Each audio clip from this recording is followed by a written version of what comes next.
mga katigangers, lunch na. Ito, unahin ko yung soup namin kasi ano ito eh, parang ano Korean ano ito eh, kasi ano ito eh,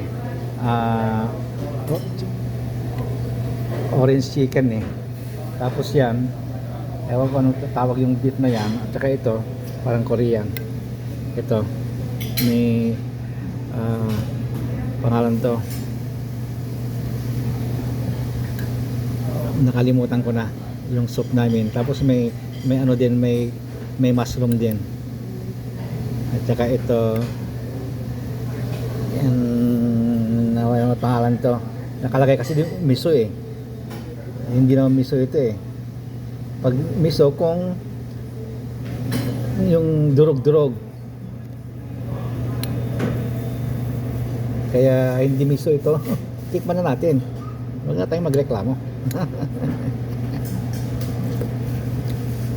Oh, masarap.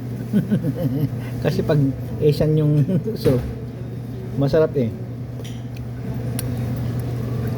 Kasi hindi yung malapot na ano eh, pag mga western na ano soup, yung malalapot eh.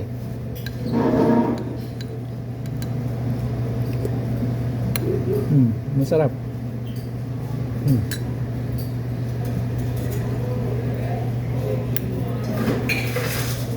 Tikman din natin ito.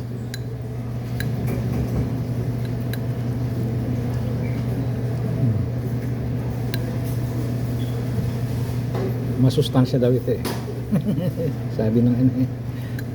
Kasi sabi nila pag hindi raw malinis, hindi raw mabubuo ito. Tokwa. Tokwa ito pala yung tokwa. Yan, tokwa. Masarap. Sa soup tayo babawi. Okay, dokya. At saka yung panulak ko yung ano, walang kamatayan din, pineapple. Kasi ang sarap eh. Parang yung nakalata na pineapple ang ano, lasa eh. Okay, dokya. Yun lang. Bye-bye na. Bye-bye.